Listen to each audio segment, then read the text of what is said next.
సామాజిక న్యాయంపై బీజేపీకి చిత్తశుద్ధి లేదన్నారు కాంగ్రెస్ అగ్రనేత రాహుల్ గాంధీ. దేశంలో ఓబీసీలు ఎక్కువ మంది ఉన్నా ప్రభుత్వం దగ్గర వీరి జనాభా లెక్కలు లేవని విమర్శించారు.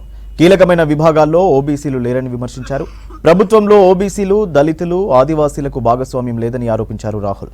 దేశంలోని 500 ప్రముఖ కంపెనీల యజమానుల్లో ఒక్కరు కూడా దళితులు, ఆదివాసీలు కూడా లేరన్నారు.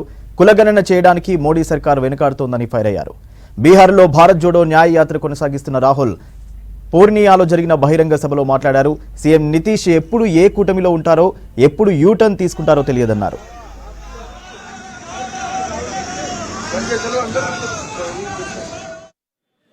कि इस देश में अलग अलग वर्ग के लोग हैं, पिछड़ी जात के लोग हैं, दलित हैं, आदिवासी हैं, माइनॉरिटी हैं, जनरल कास्ट के लोग हैं। हर समाज में कमजोर लोग हैं। ओबीसी समाज देश का सबसे बड़ा समाज है। मगर अगर मैं आज आपसे पूछूं कि इस देश में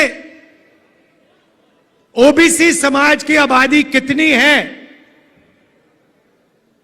आप इस सवाल का जवाब नहीं दे सकते। कोई नहीं जानता। और मैं सिर्फ एक बात आपके सामने रखना चाहता हूं। आप देश के किसी भी सेक्टर को देख लो, जो देश की सरकार को चलाते हैं 90 अफसर हैं, आईएएस के अफसर हैं। 90 में से 3 ओबीसी वर्ग से आते हैं। और अगर 90 अफसर पूरे के पूरे बजट के बारे में निर्णय लेते हैं, तो ये ओबीसी अफसर 100 रुपए में से 5 रुपए का निर्णय लेते हैं।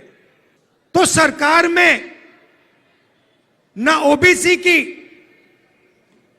ना दलित की, ना आदिवासी की भागीदारी है।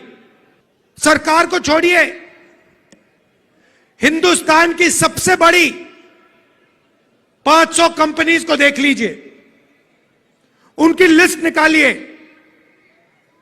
उनके मालिकों के नाम पढ़िए। आपको उन नाम में से एक दलित, एक आदिवासी, एक पिछड़ा नहीं मिलेगा। मीडिया को देख लीजिए,